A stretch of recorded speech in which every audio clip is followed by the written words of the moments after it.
আজকে সবে মাত্র জনম দুঃখিনী মাকে কবরস্থ করে আসলাম। আমরা তিনজন একই ঘরের মধ্যে থাকব। শেষ রাতে তাহাজ্জুদ নামাজ পড়ে পড়ে আমার আল্লাহর দরবারে মায়ের জন্য একটু দোয়া করব। কারণ শেষ রাতে আমার আল্লাহ পাক রব্বুল আলামিন বান্দা বান্দির দোয়াগুলো সবচেয়ে বেশি শুনেন। কথা বলেন ঠিক কি না? অতি গভীর হয় রজনী যখন, নীরবে প্রভুর নাম জপিও তখন। প্রভুর করুণা যদি পাইবারে চাও, অতি গভীর রাতে তার গুণগান গাও। অতি গভীর রাতে তার গুণগান গাও। এবার বড় ভাই এই কথা বলার পরে ছোট ভাইরা তার কথাকে সমর্থন করলো। রাতের বেলা কান্না করতে করতে তিন ভাই বিছানার মধ্যে ঘুমায়া গেল। শেষ রাতে ওঠার জন্য বড় ভাই যখন জাগ্রত হলো, ঘুম থেকে জেগে দেখে তার মেজো ভাই তার সাথে শায়িত অবস্থায় আছেন। সবে মাত্র যে ছেলেটা কোরআনের হাফেজ হয়েছেন তিনাকে বিছানার মধ্যে পাওয়া যায় না। এবার বড় ভাই চিন্তিত হয়ে গেল। বাথরুম বা বাড়ির আশপাশে বেলকুনিতে খুঁজতে আরম্ভ করলেন, ছোট্ট ভাইকে কোথায় খুঁজে পাওয়া যায় না। এবার বড় ভাই চিন্তিত হয়ে প্রতিবেশীকে সজাগ করলো, আপনারা একটু উঠেন, আমার আদরে ছোট ভাইকে আমি খুঁজে পাইতেছি না, সবাই মিলে আমাদের ভাইকে একটু খুঁজতে যাই।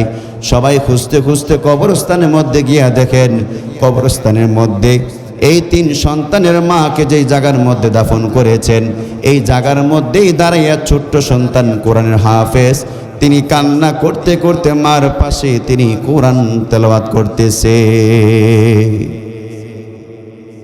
এবার বড় ভাই দৃশ্য দেখার পরে বলতেছে, ওরে আমার আদরে ছোট ভাই, এত গভীর রাতে মার কবরের পাশে তুমি কেন দাঁড়াইছো? এখন তো তোমাকে বিছনায় থাকার কথা, তাহাজ্জুদ নামাজ পড়ার কথা। সন্তান বলতেছে, ও আমার বড় ভাই,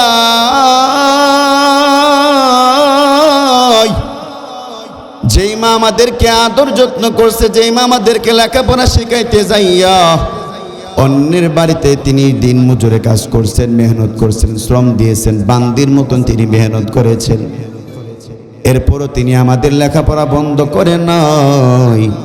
আমরা যদি বাহিরে থাকতাম, আমার মা তো আমাদেরকে কখনো বাহিরে রেখে তিনি ঘরের মধ্যে ঘুমাইতে পারতো না। এই যে মাকে কবরস্থ করে গেলাম, কবরের মধ্যে মাকে দাফন করে গেলাম, এবার আমি আমার মাকে কবর পড়ি,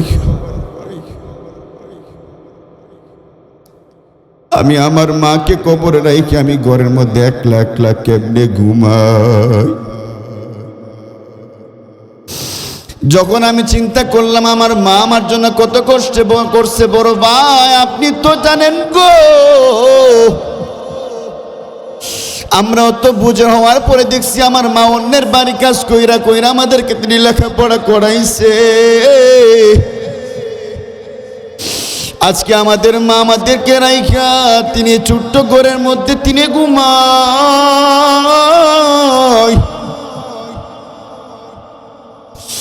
এই যে মাত্র পাতলা হিনে কাফনে কাপড় দিয়া তিনার শরীরটাকে আবৃত কইরা যে আমরা মাটির মধ্যে শোয়াইয়া দিলাম, আর আমি আপনি যে লেপ এবং তুষকের মধ্যে ঘুমাইয়া রইলাম, কত আরামে আমরা ঘুমাইয়া রইছি। আমার মা যে মাটির মধ্যে আমার মাকে আমি দাফন করলাম, মাটিটাতে হাত দিয়া দেখেন দেখ কত ঠান্ডা।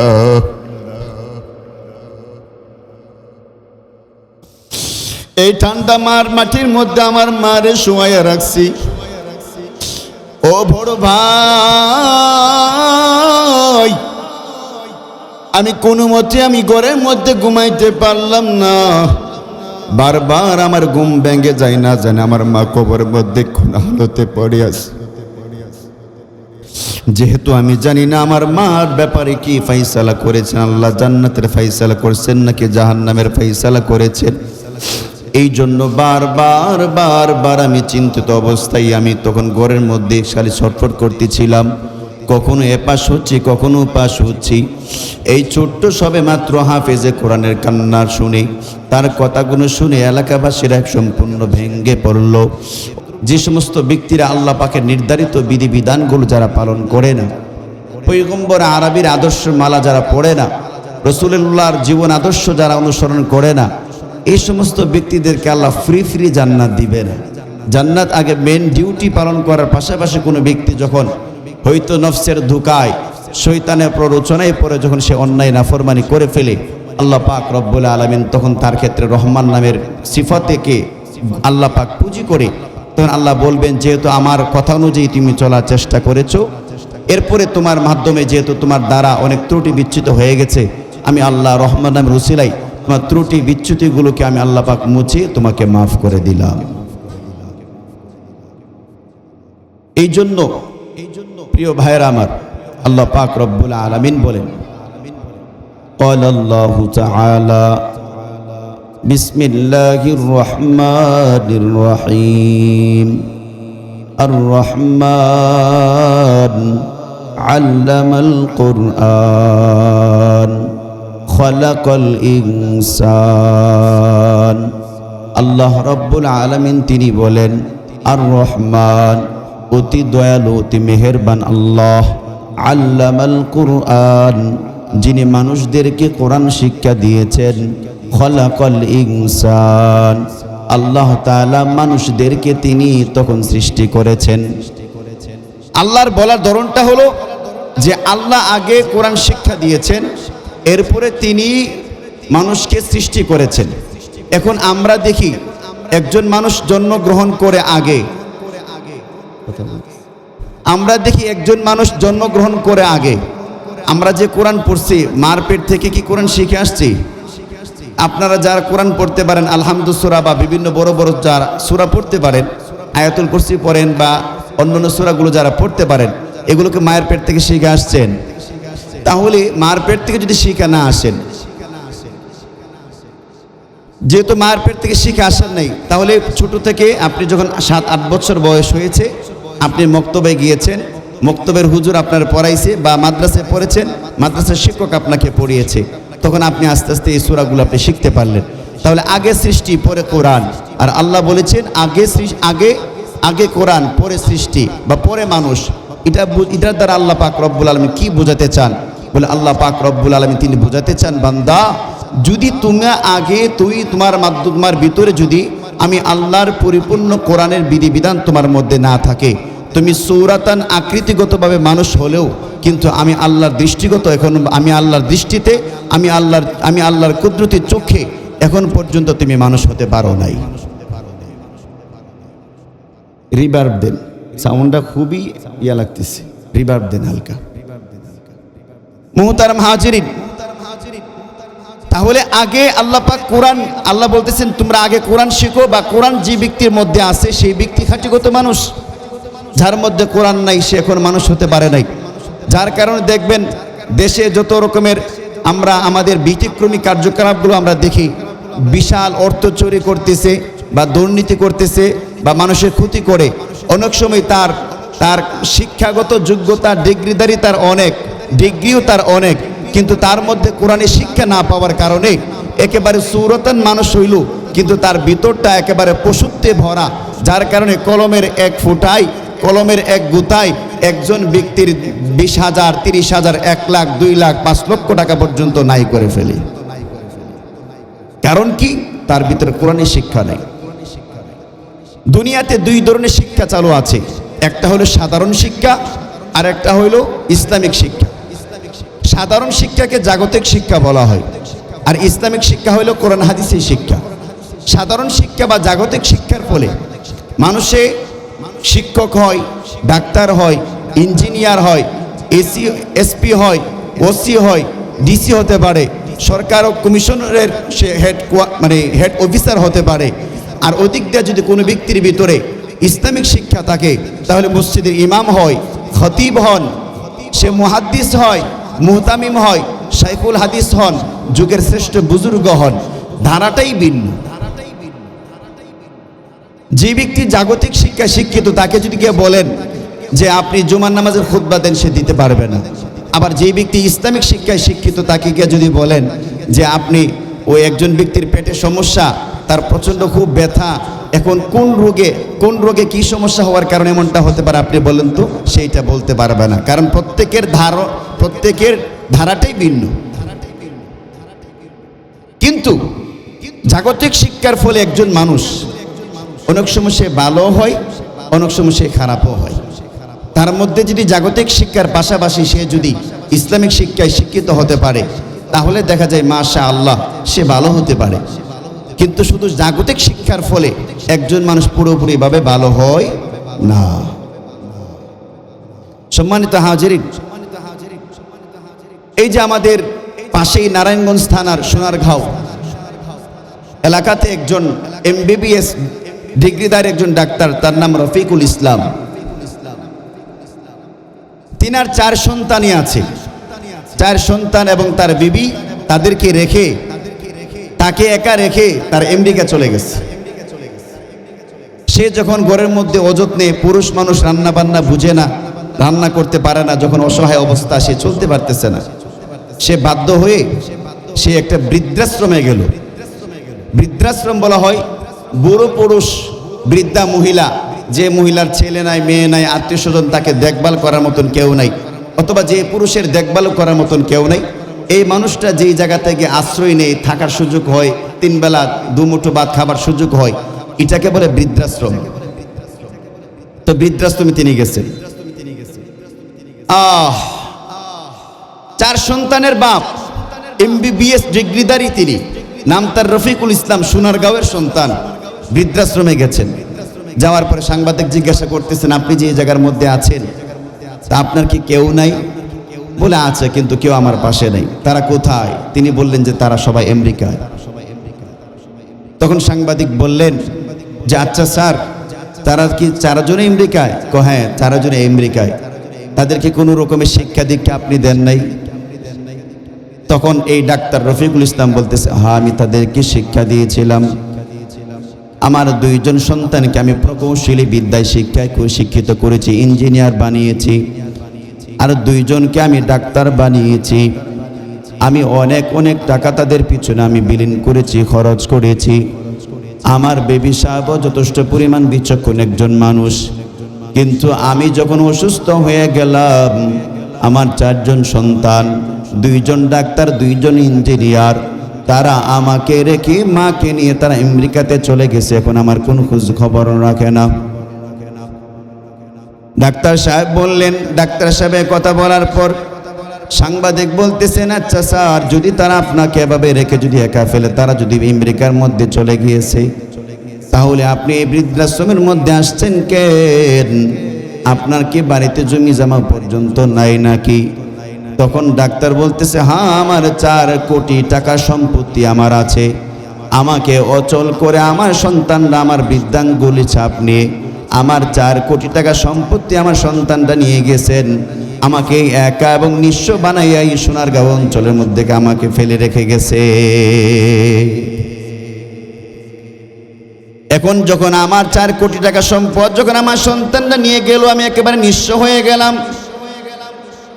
এখন আমার আত্মীয় স্বজন নাই, আমার কোনো অর্থ সম্পদ নাই, আমি একেবারে ভিখারির মতন একেবারে শূন্য অবস্থায় বাড়িতে পড়ে আছি। মানুষেরা আমাকে বলতেছেন, ডাক্তার সাহেব, যেহেতু আপনার সন্তানও আপনার পাশে নাই, আপনার সন্তানও যেহেতু আপনার পাশে নাই, আপনার বিবি সাহেবও আপনার পাশে নাই, তাহলে আপনি এক কাজ করেন, যেহেতু আপনাকে দেখভাল করার মতন কেউ নাই, তাহলে পাশেই তো একটা বৃদ্ধাশ্রম আছে, সেই জায়গার মধ্যে আপনি গিয়ে আশ্রয় করেন। ডাক্তার রফিকুল ইসলাম সোনারগাঁওয়ের সন্তান বৃদ্ধাশ্রমের মধ্যে আশ্রয় গ্রহণ করলো। তাহলে প্রিয় মুসলমান ভাইয়েরা আমার, জাগতিক শিক্ষার ফলে একটা মানুষের মধ্যে যদি তার মধ্যে কোরআন হাদিসের সুশিক্ষা না আসে, কোরআনের দীক্ষা যদি মানুষের মধ্যে না আসে, তাহলে 4 সন্তানের বাবা হওয়ার পরও, 4 কোটি টাকার সম্পত্তির মালিক হওয়ার পরও বাবার জায়গা গড় হয় না, সন্তানের আদর যত্ন পর্যন্ত বাবা পাই না। এর মূল কারণ হইল সন্তানের মধ্যে কোরআনের শিক্ষার অভাব। কথা বলেন ঠিক কিনা? কোরআনের সন্তানের মধ্যে কোরআনের শিক্ষা নাই। শিক্ষা না থাকার কারণে এই অবস্থা হয়ে গেছে যে এখন তার এত সম্পত্তি থাকার পরেও আপন বাপকে একেবারে একলা বাড়িতে রাইখা এই সাইর ফুলা মারে নিয়ে আমেরিকাতে থাকে। আবার বললেন না যে গল্প গুজব বলতেছে, একেবারে ডাইরেক্ট নিউজ বলতেছি, নিউজ দিকে এই কথাগুলো বলতেছি। ভাইরা আমার, কিন্তু অপরদিকে আমরা যদি দেখি কোরআনের শিক্ষা একটা ব্যক্তির মধ্যে পরিপূর্ণভাবে থাকে, সন্তান যতটুকু অসহায় হবে, যত অর্থ সম্বলহীন সে হোক না কেন, সে তার মা বাবাকে কখনো সে কষ্ট দিবে না। কারণ কোরআনের মধ্যে আমার আল্লাহ পাক রব্বুল আলামিন বলছেন, আল্লাহ পাক বলছেন ওয়াখফিদ লাহুমা জানাহাদ-দুল্লি মিনার রাহমাহ ওয়া কুর রাব্বিরহামহুমা কামা রাব্বায়ানি সগীরা। আল্লাহ রব্বুল আলামিন বলেন ওয়াখফিদ লাহুমা জানাহাদ-দুল্লি মিনার রাহমাহ, হে দুনিয়ার সন্তানেরা, তোমরা তোমাদের বিআদরের তোমাদের এই দুহাতকে তোমাদের মায়ের পার এবং নিচে, তোমাদের বাবার পায়ের নিচে তোমরা পরিপূর্ণভাবে বিছিয়ে দাও। তাদের সামনে লা তাকুল্লাহুমা উফিউ, তাদের সামনে কখনো তোমরা উফ নামক কোনো শব্দ পর্যন্ত উচ্চারণ করবে না। এক কথাই হলো, মা বাপ সন্তানকে যত রকমের কথা বলুক না কেন, সন্তান মা বাবার সামনে দাঁড়ায় কোনো বড় গলায় কথা বলতে পারবে না, চোখ রাঙিয়ে কথা বলতে পারবে না। আমার আল্লাহ পাক রব্বুল আলামিন বলেন, হে দুনিয়ার সন্তানেরা, তোমরা শুনেন না, আমি আল্লাহর কথা মতো যদি তোমরা দুনিয়ার জিন্দেগিতে যদি চলতে চাও, আখিরাতের জিন্দেগিতে তোমরা যদি শান্তি চাও, তাহলে দুনিয়াতে আমি আল্লাহ রব্বুল আলামিনের পরে, ইবাদতের পরে তোমার কাছে আমি আল্লাহ সবচেয়ে দামি বানিয়ে দিলাম তোমার মা এবং তোমার বাবা। ওয়া কাদা রাব্বুকা আল্লা তা'বুদু ইল্লা ইয়্যাহ ওয়া বিল ওয়ালিদাইনি ইহসানা। আল্লাহ বলেন, আমি আল্লাহর ইবাদতের পরে চূড়ান্ত সিদ্ধান্ত হলো, এক নম্বর আমি আল্লাহর ইবাদত দুনিয়ার জমিনের মধ্যে তোমরা করবে। এরপরে তোমাদের উপর আমি আল্লাহ পাকের হুকুম হলো তোমরা তোমাদের মা বাবার সঙ্গে সদ্ব্যবহার করবে। এই জন্য মুসলমান ভাইরা আমার, যে সন্তানের ভিতরে কোরআনের পরিপূর্ণ বুঝ থাকবে, এই সন্তান তার মাকে কখনো কষ্ট দিবে না, তার বাবাকে কখনো কষ্ট দিবে না। দুনিয়ার জিন্দেগিতে সন্তানও তার পরিপূর্ণ আনুগত্যশীল হয়ে চলবে।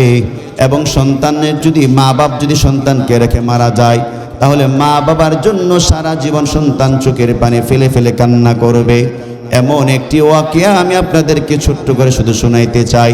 সেই গোপালগঞ্জের ঘটনা, এক মার তিনজন সন্তানকে অত্যন্ত আদর যত্ন করে গরিবে হালতের মধ্যে লেখাপড়া সম্পূর্ণভাবে শিখিয়েছেন। দুইজন সন্তান ভিন্ন ভিন্ন মাদ্রাসার মধ্যে লেখাপড়া করে একমাত্র 3 নম্বর সন্তানটুকুকে হেফজখানাতে পরিপূর্ণ শিক্ষা দেওয়ার পরে সবে মাত্র হাবেজ সাহেব হয়েছে। হাবেজ সাহেব হওয়ার পর মা এবার সন্তানের ব্যাপারেও ভিন্ন ফিকির করতেছেন যে আমার সন্তান যেহেতু লেখাপড়া শেষ করেছে, হয়তো কিছু লেখাপড়া করবে, অথবা কোনো চাকরিতে নিয়োগ দিবে। এই মুহূর্তে এই বুড়া মা 3 সন্তানের মা অসুস্থ হয়ে গেল।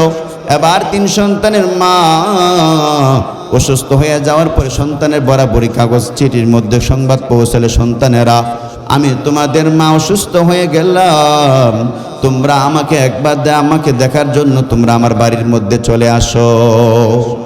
3 সন্তানের মা অত্যন্ত গরিবে হালত, টাকা পয়সা তেমন নাই, স্বামী মারা গেছে একেবারে, মনে করেন বিয়ে শাদী হওয়ার কিছুদিন পরে স্বামী মারা গেছে। অনেক যত্ন কইরা এই 3টা সন্তান রে পরের বাড়িতে কাজ কইরা টাকা পয়সা আইনা এই 3টা সন্তান রে আদর কইরা যত্ন কইরা মা লেখাপড়া করাইছে। এখন সন্তানগুলো মোটামুটি ভালো অবস্থান চলে গেছে। ছোট সন্তানরা মাত্র হাবেজ সাহেব হয়েছে। মা বলতেছে যে এ সন্তানরা হয়তো একটা চাকরি দিব না, হয়তো কিছু লেখাপড়া করবে। মা অসুস্থ হয়ে গেছেন, বললেন যে সন্তানরা আমি তো অসুস্থ হয়ে গেছি, আমাকে একবার দেখার জন্য আসো। 3 সন্তান মার কাছে বসে আছেন, কোরআনের আলেম।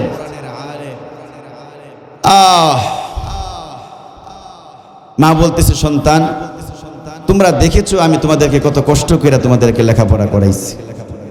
এখন যেহেতু আমি আমার মুমূর্ষু এক অবস্থার মধ্যে পড়ে গেছি, তোমাদের কাছে একটি আবদার থাকবে, একটি কথা থাকবে। আমার মৃত্যুর আগে, আমার মুমূর্ষু অবস্থার মধ্যে যখন তোমরা দেখবা আমি মৃত্যু যন্ত্রণায় ছটফট করতেছি, তখন তোমরা ইয়াসিন সূরা পড়ে পড়ে আমার জন্য তোমরা মনে মনে আমার জন্য আল্লাহর কাছে তোমরা দোয়া করবা। হাদিসের মধ্যে আসছে, ইয়াসিন সূরা যখন কোনো মুমূর্ষু ব্যক্তির পাশে যখন পড়া হয়, তখন ওই ব্যক্তির জান কবজ করতে আল্লাহ পাকের ফেরেশতারা অনেকটুকু সহজ করে দেন। মা একথা বলার পর সন্তানরা বলতেছে, আম্মা জান ঠিক আছে। মার কাছ থেকে বিদায় নিয়ে 3 সন্তান চলে গেল। সন্তান সন্তানরা চলে গেছে, দিন দিন মার অবস্থা খারাপ হইতেছে। আবার বাড়ি থেকে সংবাদ গেল যে সন্তানরা, আমি তো অনেক অসুস্থ, তোমরা আমাকে শেষবারের মতো দেখার জন্য আসো। 3 সন্তানে বাড়িতে গেল। বাড়িতে যাইয়া মার ওসিয়ত অনুযায়ী 3 ভাই কোরআন হাতে নিয়া তারা কোরআন তেলাওয়াত করতেছে। বিসমিল্লাহির রহমানির রহিম। ইয়াসিন ওয়াল কুরআনিল হাকীম ইন্নাকা লামিনাল মুরসালিনা আলা সিরাতিম মুস্তাকিম তানজিলাল আজিজির রহিম লিতুনযিরা কওমান মা উনযিরা আবাউহুম ফাহুম গাফিলুন।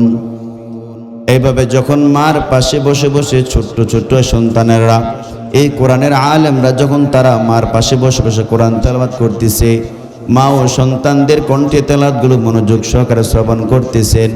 তেলাওয়াত করতে করতে করতে করতে এক ফাঁকে মার জান কবজ হয়ে গেল। সন্তানরা ওই কান্নায় পড়ে কাঙ্গায় ভেঙে পড়ল। এলাকার মসজিদের মাইকের মধ্যে এলান হয়ে গেল যে 3 জন আলেমের মা তিনি ইন্তেকাল করেছেন। এলাকার মধ্যে বাবা সুরগুলো পড়ে গেল, হাইরে একজন গরিব মহিলা 3 সন্তানকে কোরআনের আলেম বানাইছে। চলো চলো এই মহিলার জানাজা পড়ার জন্য আমরা সবাই প্রস্তুত হয়ে যাই। প্রতিবেশীরা সবাই সমবেত হয়ে কেউ চলে গেল কাফন আনার জন্য, কেউ আবার চলে গেল বাঁশের জারের মধ্যে বাঁশ কাটার জন্য, কেউ চলে গেল কুরস্থানের মধ্যে কবর খোঁড়ার জন্য। ওদিক দিয়ে জানাজার মাঠ কায়েম হয়ে গেল। 3 জন সন্তানের মধ্যে বড় সন্তান মার জানাজা পড়াইলেন। মাকে আবার নিয়ে যখন কবরস্থানের মধ্যে চলে গেল, কবরস্থ করা হলো। সমস্ত মানুষরা, আত্মীয় স্বজনরা তাকে কবরস্থ করার পরে আবার কবর থেকে বিদায় হয়ে গেল। রাত্রিবেলা আবার বড় ভাই এবং 2 ভাই একই ঘরের মধ্যে থাকার সিদ্ধান্ত নিলেন। বড় ভাই তার ছোট 2 ভাইকে বলে ডেকে ডেকে বলতেছেন, ওরা আমার আদরের ছোট ভাইয়েরা, আজকে সবে মাত্র জনম দক্ষিণী মাকে কবরস্থ করে আসলাম। আমরা 3 জন একই ঘরের মধ্যে থাকব। শেষ রাতে তাহাজ্জুদ নামাজ পড়ে পড়ে আমার আল্লাহর দরবারে মায়ের জন্য একটু দোয়া করব। কারণ শেষ রাতে আমার আল্লাহ পাক রব্বুল আলামিন বান্দা বান্দির দোয়াগুলো সবচেয়ে বেশি শুনেন। কথা বলেন ঠিক কি না? অতি গভীর হয় রজনী যখন, নীরবে প্রভুর নাম জপিও তখন। প্রভুর করুণা যদি পাইবারে চাও, অতি গভীর রাতে তার গুণগান গাও। অতি গভীর রাতে তার গুণগান গাও। এবার বড় ভাই এই কথা বলার পরে ছোট ভাইরা তার কথাকে সমর্থন করলো। রাতের বেলা কান্না করতে করতে 3 ভাই বিছানার মধ্যে ঘুমায়া গেল। শেষ রাতে ওঠার জন্য বড় ভাই যখন জাগ্রত হলো, ঘুম থেকে জেগে দেখে তার মেজো ভাই তার সাথে শায়িত অবস্থায় আছেন। সবে মাত্র যে ছেলেটা কোরআনের হাফেজ হয়েছেন তিনাকে বিছানার মধ্যে পাওয়া যায় না। এবার বড় ভাই চিন্তিত হয়ে গেল। বাথরুম বা বাড়ির আশপাশে বেলকুনিতে খুঁজতে আরম্ভ করলেন, ছোট্ট ভাইকে কোথায় খুঁজে পাওয়া যায় না। এবার বড় ভাই চিন্তিত হয়ে প্রতিবেশীকে সজাগ করলো, আপনারা একটু উঠেন, আমার আদরে ছোট ভাইকে আমি খুঁজে পাইতেছি না, সবাই মিলে আমাদের ভাইকে একটু খুঁজতে যাই। সবাই খুঁজতে খুঁজতে কবরস্থানের মধ্যে গিয়া দেখেন, কবরস্থানের মধ্যে এই 3 সন্তানের মাকে যেই জায়গার মধ্যে দাফন করেছেন, এই জায়গার মধ্যেই দাঁড়াইয়া ছোট্ট সন্তান কোরআনের হাফেজ, তিনি কান্না করতে করতে মার পাশে তিনি কোরআন তেলাওয়াত করতেছে। এবার বড় ভাই দৃশ্য দেখার পরে বলতেছে, ওরে আমার আদরের ছোট ভাই, এত গভীর রাতে মার কবরের পাশে তুমি কেন দাঁড়াইছো? এখন তো তোমাকে বিছনায় থাকার কথা, তাহাজ্জুদ নামাজ পড়ার কথা। সন্তান বলতেছে, ও আমার বড় ভাই,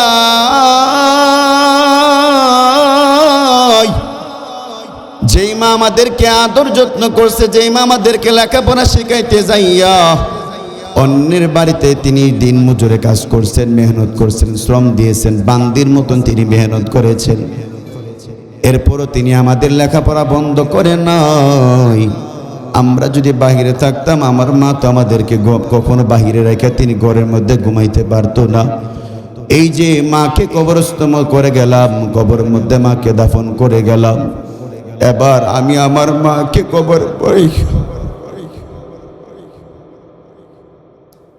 আমি আমার মাকে কবরে রেখে আমি ঘরের মধ্যে একলা একলা কেমনে ঘুমাই। যখন আমি চিন্তা করলাম আমার মা আমার জন্য কত কষ্ট করছে, বড় ভাই আপনি তো জানেন গো, আমরাও তো বুঝে হওয়ার পরে দেখছি আমার মা অন্যের বাড়ি কাজ কইরা কইরা আমাদেরকে তিনি লেখাপড়া করাইছে। আজকে আমাদের মা আমাদেরকে রাইখা তিনি ছোট্ট ঘরের মধ্যে তিনি ঘুমায়।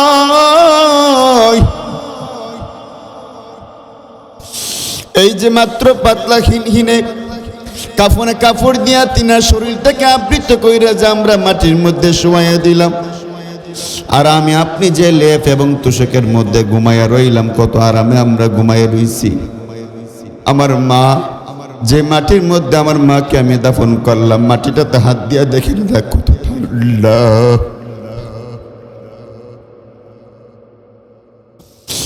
এই ঠান্ডা মাটির মধ্যে আমার মারে শোয়াইয়া রাখছি। ও বড় ভাই, আমি কোনো মতে আমি ঘরের মধ্যে ঘুমাইতে পারলাম না। বারবার আমার ঘুম ভেঙে যায়, না জানে আমার মা কবরের মধ্যে কোন হালতে পড়ে আছে।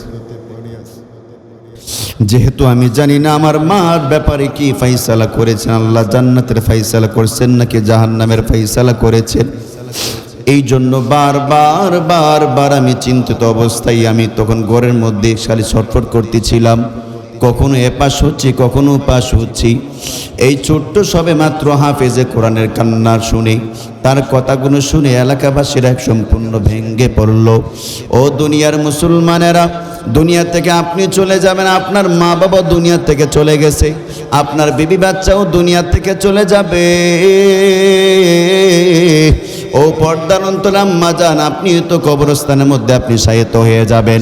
আপনি যে বর্তমানে যে রং তামাশার জিন্দগির মধ্যে পড়ে আছেন, বেপর্দা হইয়া নিজের চেহারাটাকে সাজগুজ করে যে আপনি পর পুরুষকে দেখাইতেছেন, অথবা আমার মুরব্বী, অনেক সময় মুরব্বী বাবার এই বয়সে তারা বিড়ি সিগারেটে তারা মগ্ন অবস্থায় আছেন।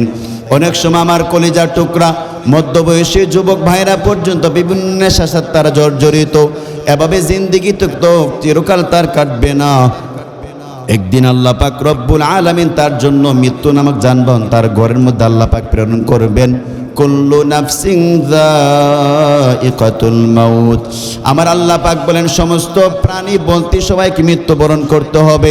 তুমি যদি মৃত্যুবরণ করো, মৃত্যুবরণ করার পরে আপনার সন্তানটা, আপনার নাতিটা আপনার কবরস্থানে যাইয়া সে পরিপূর্ণভাবে আপনার জন্য সুন্নত মোতাবেক আপনাকে কবরে শোয়াইতে পারবেন কিনা একটু চিন্তা করলেন না?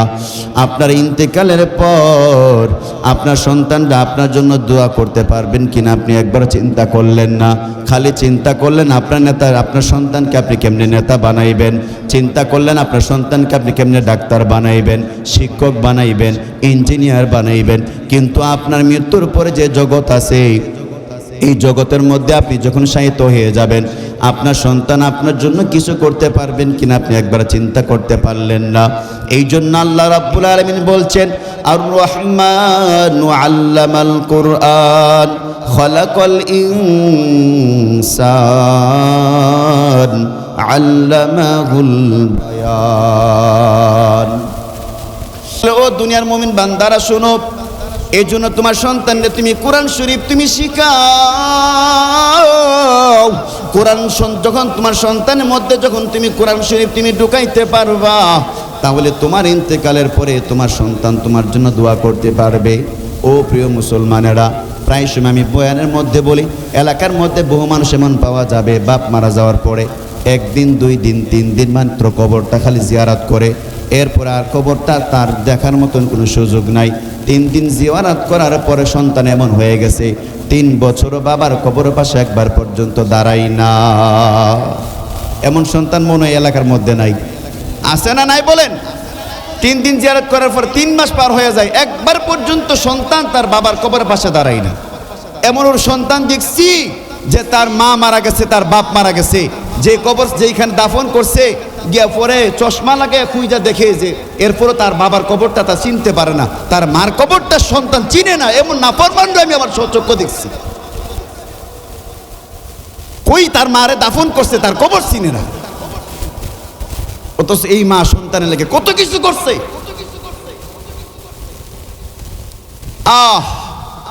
এই জন্য ভাই দুনিয়া থেকে চলে যাবে, কেউ দুনিয়াতে থাকতে পারবে না। আমাদের আখিরাতের কথা আপনাদেরকে বারবার স্মরণ করা এই জন্যই আল্লাহ পাক রব্বুল আলামিন বলেছেন ওয়াল আখিরাতু খায়রু ওয়া আবকা। আখিরাতটাই শ্রেষ্ঠ এবং সেটাই স্থায়ী, দুনিয়াটা অস্থায়ী এবং দুনিয়াটা একেবারে তুচ্ছ। এই জন্য আখিরাতের পুঁজি আমাদের করতে হবে। আল্লাহ পাক রব্বুল আলামিন আমাদের সকলকে তৌফিক দান করুন, বলেন আমিন। আমি এই বাইতুল উলুম কায়েরবাড়ি কওমি মাদ্রাসাটা আপনাদের এই সমাজের মধ্যে, এটা কায়েরবাড়ি স্থান হয়েছে দেখে এটা কায়েরবাড়ির নাম লেখা হয়েছে, নয়তোবা এটা কায়েরবাড়ি ধর্মপুর, শানখোলা, দুন্দুলপাড়া, কান্দাপাড়া, পুরা আমদিয়া ইউনিয়নে আমাদের মাদ্রাসার মধ্যে অনেক ওই বাগেশ্বরের ছাত্র পড়াশোনা করে, সানগাঁওয়ের ছাত্র লেখাপড়া করে, দূর দূরান্ত ছাত্র লেখাপড়া করে। এটা আপনাদের সকলের প্রতিষ্ঠান। একদিন আমি দুনিয়াতে থাকবো না, একসময় আপনি দুনিয়াতে থাকবেন না, কিন্তু কোরআন হাদিসের মার্কাজ এটা থেকে যাবে। তখন এটার মধ্যে এমন কিছু সন্তান তৈরি হবে যাদের মধ্যে এমন কিছু মন মেজাজ তৈরি হবে যে দুনিয়ার মধ্যে তারা ভালো কাজ করতে নিজে আগ্রহী হবে, মানুষকে ভালো কাজের ভালো পথের দিকে আহ্বান করবে, পাশাপাশি তারা মা বাবার প্রতি অত্যন্ত সদ্ব্যবহার করে যাবে। এমন একটা সুশিক্ষা দেওয়ার জন্যই মৌলিকভাবে মাদ্রাসাটুকু আমরা করেছি। আমি যে কথাটা একটু বলতে চাই, আমি আমার লাইফে আমার ভাই, আমার আপন ছোটো ভাই, মেজো ভাই মুফতি সাজিদুর রহমান হুসাইনি, আমার আরেক ভাই আছে, আমরা 3 ভাই। আমি যদি বাড়িতে থাকি, বিশেষ কোনো সমস্যা না থাকলে আমি আমার আব্বা দুনিয়াতে নাই, 2016 সালে তিনি মারা গেছেন। তো আমি বাড়িতে যদি এমন হয় যে 1 সপ্তাহ বাড়িতে থাকি, আমার বিশেষ কোনো সমস্যা না থাকলে 1 সপ্তাহে আমি আমার আব্বার কবরটা জিয়ারত করতে যাই। কেন? তিনি আমার বাপ।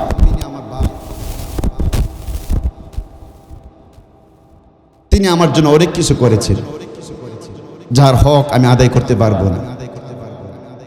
এখনকার যুবকেরা তো তার মা বাবার কোনো কদর বোঝে না, মূল্য বোঝে না। আমি যখন দাওরা হাদিসে লেখাপড়া করে আমি মিম্বরে বসে বয়ান করতাম, আমার আব্বার নিচে বসা থাকতো। আমার আব্বা মসজিদে ইমাম সাহেব ছিলেন, আব্বা নামাজ পড়াতেন, আমি বয়ান করতাম। এটা শুধু আব্বার হুকুম তামিলের জন্য। কিন্তু দাওরা হাদিস পড়ার সময় আমার কখনো সাহস হয় নাই যে আব্বার সামনাসামনি দাঁড়ায় কোনো কথা বলবো। আমার সাহস হয়নি যে আব্বা আমার 100 টাকা দেন বা আমার 2000 টাকা দেন, মাদ্রাসাতে যাব, আমার সাহস কখনো হয়নি। আর এখন ছুটকি ফুটকি ছেলে, এখনো ভালো করে নাকে টিপ দিলে দুধ বের হয়ে যাবে, বাবার সামনে চোখ রাঙায় কথা বলে, মাকে মারধর করে। এমন নাফরমান মনে সমাজের মধ্যে নাই। কেন হয়েছে? তার ভিতরে দিন নাই, সুশিক্ষা নাই, এই জন্য এই অবস্থা। এই জন্য আপনার সন্তানকে সুশিক্ষা দেন, আপনাদের কপাল ভালো হবে।